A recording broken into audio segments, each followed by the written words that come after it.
Thank you for joining us for this week's episode of Questions with the Queen with your host, Queen Kia. This week, the Queen premieres her new segment entitled Superstar Highlight, where she has an opportunity to speak upon her experiences with her favorite WWE superstars. Our premiere episode will feature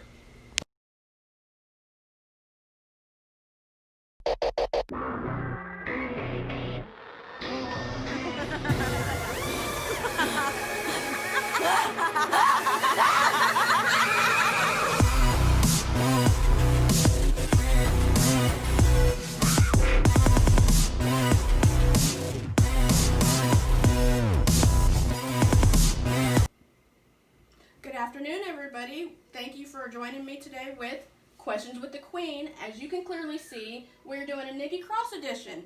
I would like to take the time to go ahead and explain what we're going to be doing. The first section is highlighting who Nikki Cross is, and then the second section is what I'm used to, questions. My husband has filtered through a list of questions from the audience, as well as thought of a couple of himself to kind of, pick my brain on what, my thoughts and opinions are of Nikki Cross. So let's go ahead and get into it. Give a round of applause to my husband, who is actually doing the video as well as the questions. Woo! So, now, getting into that, I'm going to let you know, we all know her as Nikki Cross. That's what she's known for, but she was born Nicola Glenn Cross, and she was born in Scotland, Glasgow to be exact. We know her from the stable SAnitY. She is the only female that was part of that group. She left NXT, came to the main roster, and I believe they put her on Smackdown, if I remember correctly. Ironically, she joined up with Alexa Bliss, which to me is the most unlikely pair. They were the third set of women to win the women's tag titles. As you can clearly see, there were two sets of women before them. And I'm honestly wishing that she would go for the women's SmackDown title, which she will be facing Bayley. So, go Nikki, you got this. Now, like I said, the second part is questions. I'm going to go ahead and, speak to my husband on this, and we're going to go ahead and get into the question portion of it. So, go ahead, Steve.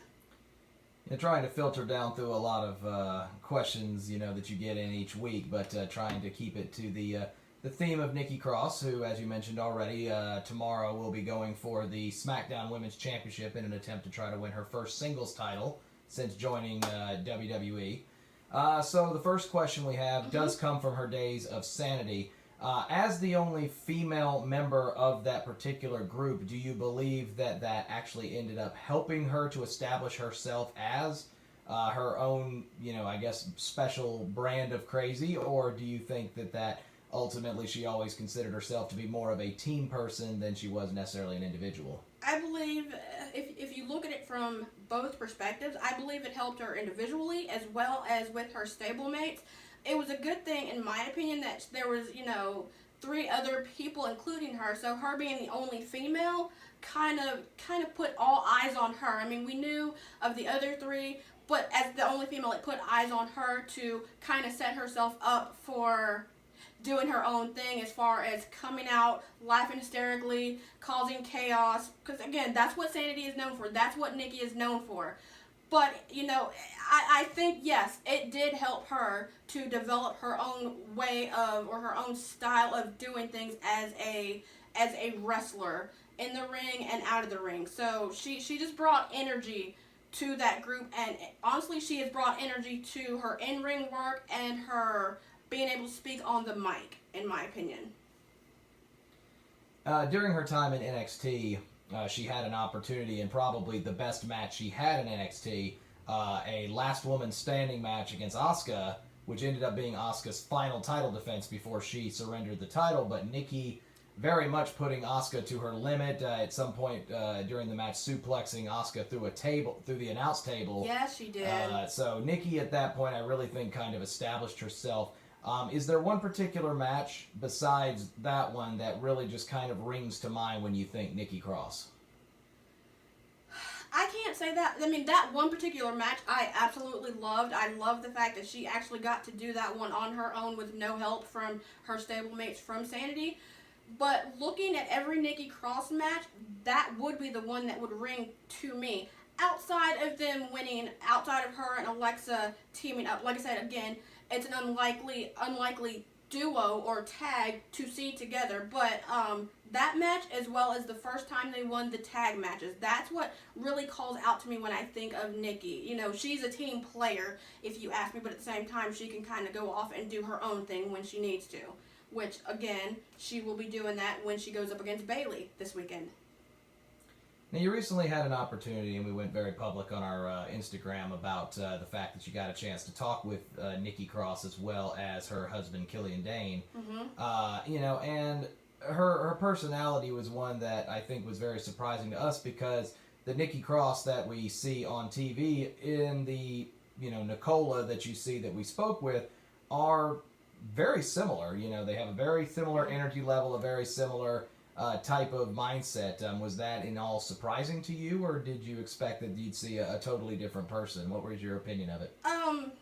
As you stated, we actually got to do a Zoom meeting, and I want to thank DeMario and Mania Club for getting everything set up and organizing the event so neatly. But to get back to that, I feel like, you know, with Nikki Cross, what you see is what you get. But in my opinion, I would assume she was in a character. Like when she's out in the ring and she's on the mic and she's doing her thing and like wrestling on Smackdown, I'm just assuming that's a character like everybody else that's actually wrestling. But to actually get to be in that Zoom meeting and actually get to see, that's not just a character, that's who she is literally every day from the moment she wakes up to the moment she goes to sleep. So for me, I told her personally, I love her energy, I love what she brings to the table. To me, I feel it's crazy, it's nutty, it's chaotic, but that's just who she is, and I'm not going to stop it. I like it, honestly. You know, you need to have more people doing that, but it is what it is. But no, to answer your question, I wasn't surprised at all to see that she was like one and the same from her wrestling character to her everyday life. No, we made mention, anyone who's ever seen our 14-year-old knows full well that they come with two energy levels. Either it's full speed or sleep. And Killian wasted no time saying that Nikki was exactly the same way, and then give her coffee when she first gets up in the morning. Exactly. So that was a joy to have. Exactly. So moving to her time, moving up from NXT into WWE, you know, we were concerned certainly at first, and as a lot of people I think were, that she would get lost in the shuffle. But Nikki ended up bonding very well with a very unlikely ally in Alexa Bliss. Exactly. And I think there was a lot of skepticism that partnership was not going to work long term, but yet it has now for well over a year, including 2 women's tag team title reigns. 2. What is it about the pairing of Alexa and Nikki that you think makes them mesh so well? I love that you asked that question, you know, and whoever decided to go ahead and send that question in, I love it. My thing is, I feel like Alexa, obviously, also wearing the shirt, rocking the shirt, thanks to my husband. I believe Alexa, she's tiny, she's calm, she's collected, she's cool, she's about her business. That she goes out, she does what she has to do, and you know she is who she is. Nikki is the exact opposite. Again, crazy, nutty, hyper, chaotic.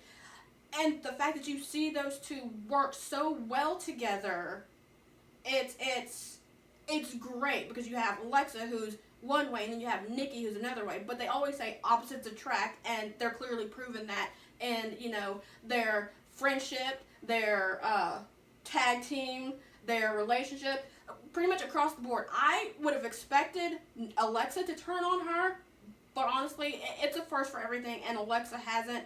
And I just love it. So that's great. Great for me to see. I love both of them.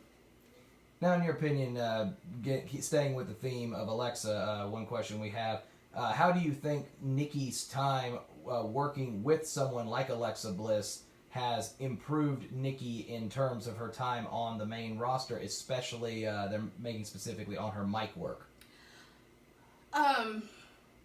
when it comes to Alexa, like I said, Alexa is about her business. She might be small, she might be tiny, but do not let her height fool you. She's very calm and collected, and I feel like with Nikki being hyper and chaotic, I feel like Alexa brings that calmness to the team that has kind of rubbed off on Nikki. So when you see her, and she's made it known when,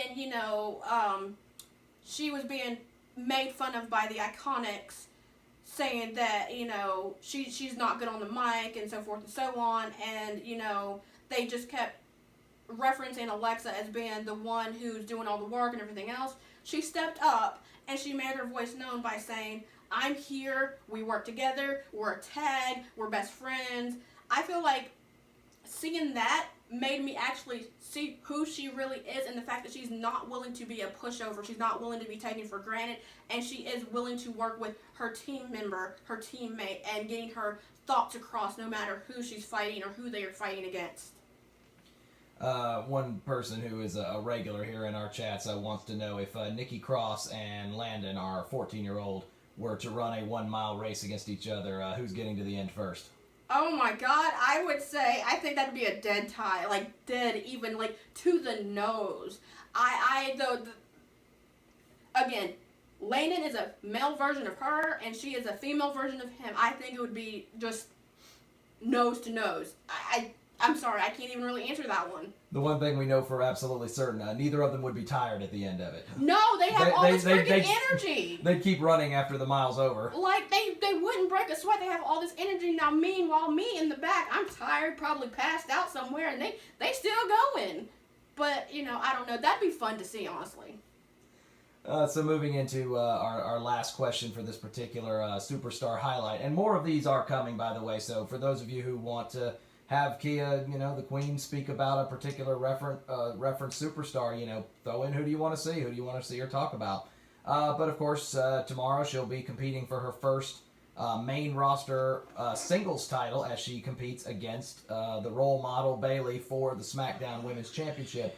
Obviously, Nikki goes in experience-wise as the underdog because Bayley has a lot more time in these big-time matches. She's competed and won at WrestleMania, something that Nikki has only been able to successfully do once, and it was tagging with Alexa in our last WrestleMania at 36.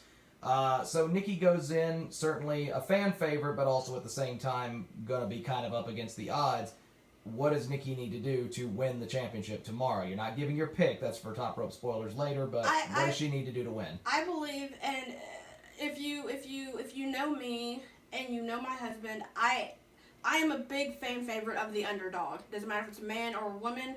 I believe be herself, keep that energy, keep that fire, outsmart, outwit, make sure you're paying attention to everything that's going on around the ring as well as in the ring, because if I know Bayley, from what we've seen, she usually has Sasha with her, so Sasha will be helping. If you have to, bring Alexa to kind of diffuse the situation. But if you remember all of that, I think you'll be fine, and I think you will win that title off of Bayley. Those straps. We've got time for one more quick one. If Nikki is able to successfully pull it off, do you think that she would be a successful face of the division when it comes to representing SmackDown? I'm going to have the most unpopular opinion. I believe so, because she is who she is, and she doesn't care what people think or how people feel, and the fact carrying that title would mean a lot to her. But I believe she would be a good face to carry the title. So, yeah, I don't see why not. So, now, with all the questions being asked, I want to take the time to thank everyone that sent in their questions, as well as my husband for picking my brain. I will let y'all know that this will be my last Saturday Questions with the Queen. I have decided on a new time slot and a new day, which will be Thursday. As far as the time slot, I've decided on several, so I will let y'all know once I know something or once I'm clear on it. Also, if you've tuned in today for Questions with the Queen, make sure to tune in tonight at 7 o'clock p.m. for Top Rope Spoilers, where me and my husband Steve give our prediction as well as our explanation. With that being said, I'm going to see you when I see you. Top Rope Spoilers. Love you. Have a good day, you guys. Mwah. Bye. Who would you like to see in our next Superstar Highlight segment? Let us know in the comments below. Be sure to like and follow us for more great WWE content.